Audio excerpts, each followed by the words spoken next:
All right, my favorite people, here we are again. Welcome to week 2 of quarter 4. We're going to continue talking about probability today, but this week we're going to focus on compound probability. So last week we talked about the difference between experimental and theoretical probability, right? Like experimental is what actually happens if you do something, but theoretical is what should happen. We're going to dive a little deeper into theoretical probability by talking about independent probability and dependent probability. So, with independent probability, what happens first?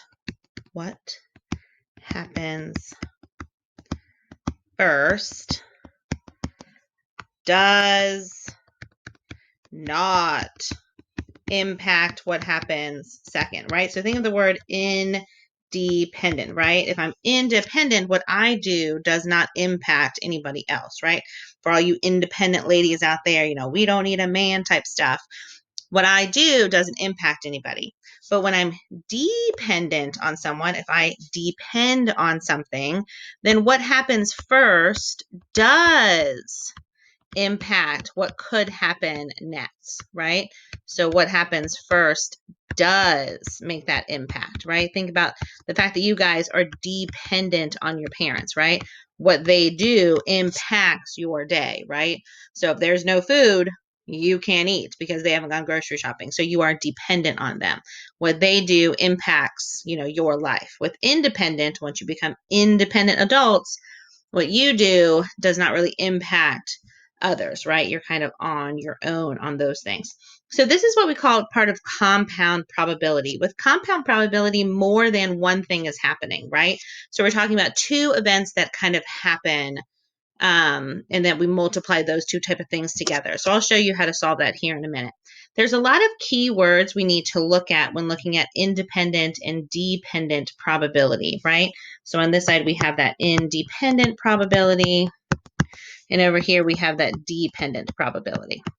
So with independent, you're looking for keywords like replaced, returned, put back, things like that. Like I do something, but then I return it to the data set so that my sample didn't change from the first thing I did. If I did not put it back or do not replace it, or I set it aside, or I eat it, or I popped it, or I do not return it to the sample, then that becomes dependent probability.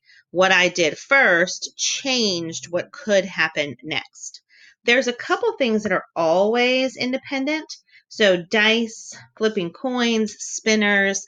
When you see those type of things in a word problem, you're talking about independent probability, right?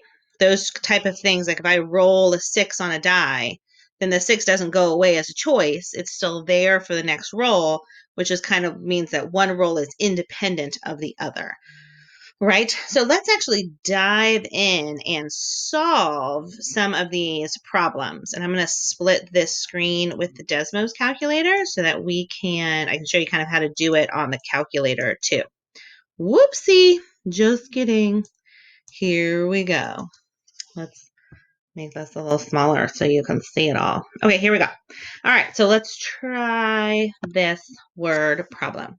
It says Monty has 7 balloons. 2 are green, 1 is red, 1 is purple, 1 is orange, 1 is blue, and 1 is yellow. It says, what is the probability that Monty randomly chooses 1 red balloon from the bouquet, puts it back, then chooses a green balloon?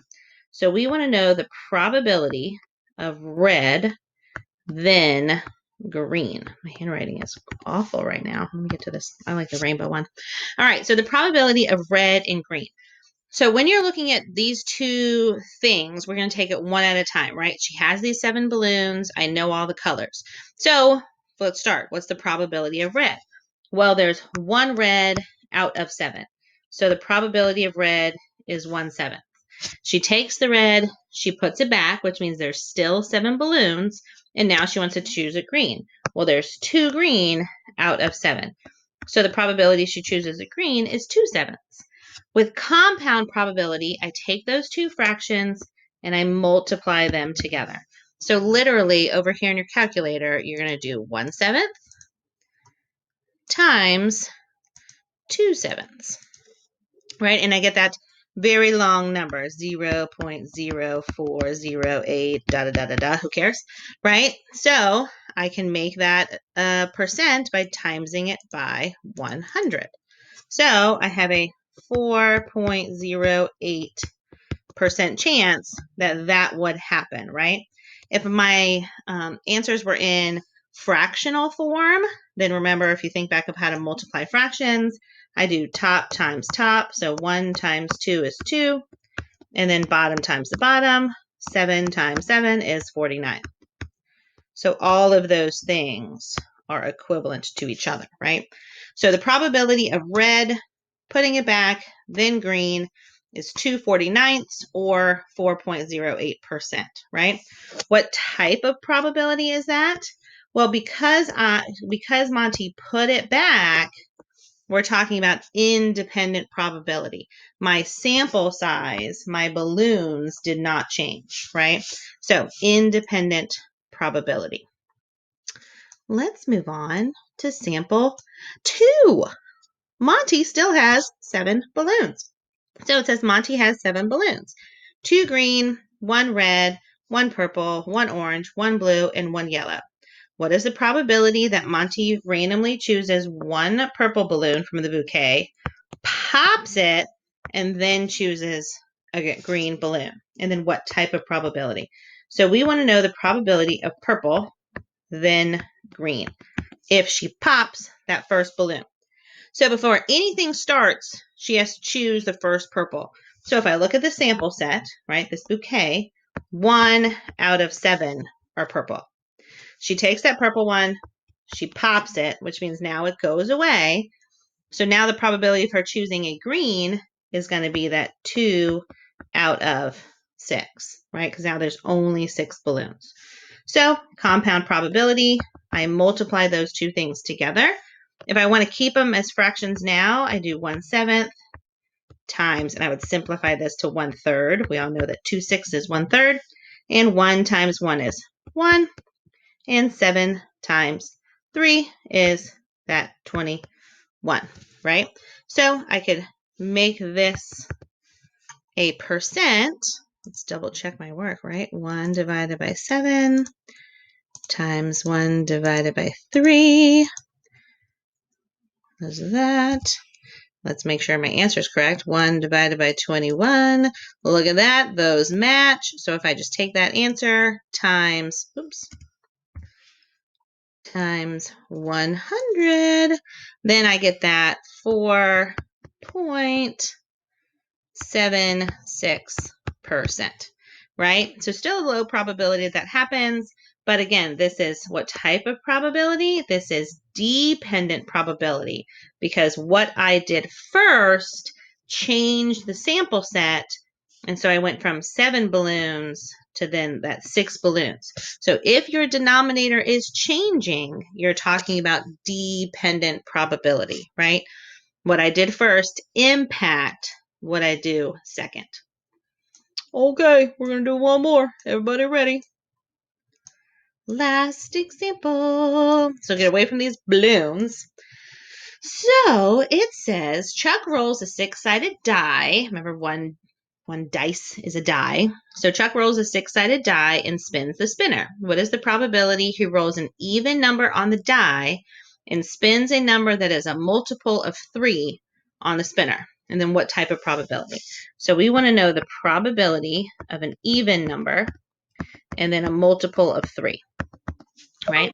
So let's think about a die. A die is numbers 1 through 6. So 1, 2, 3, 4, 5, 6. 2, 4, and 6 are even.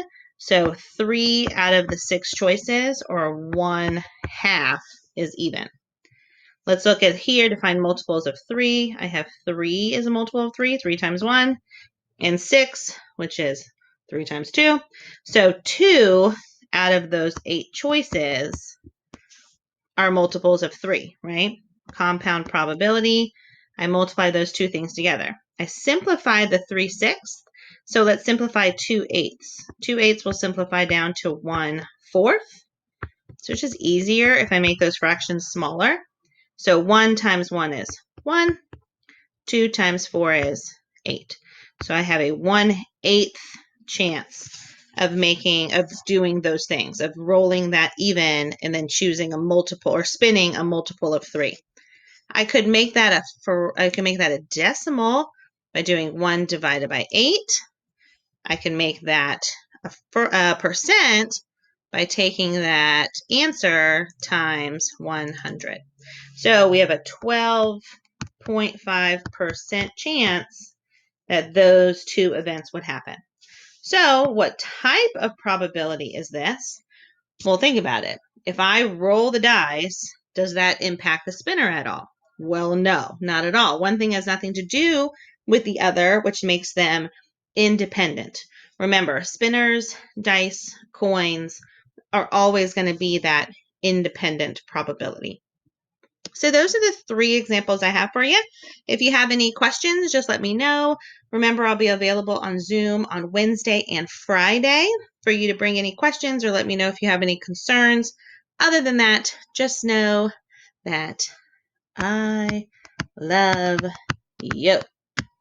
And I think you're awesome.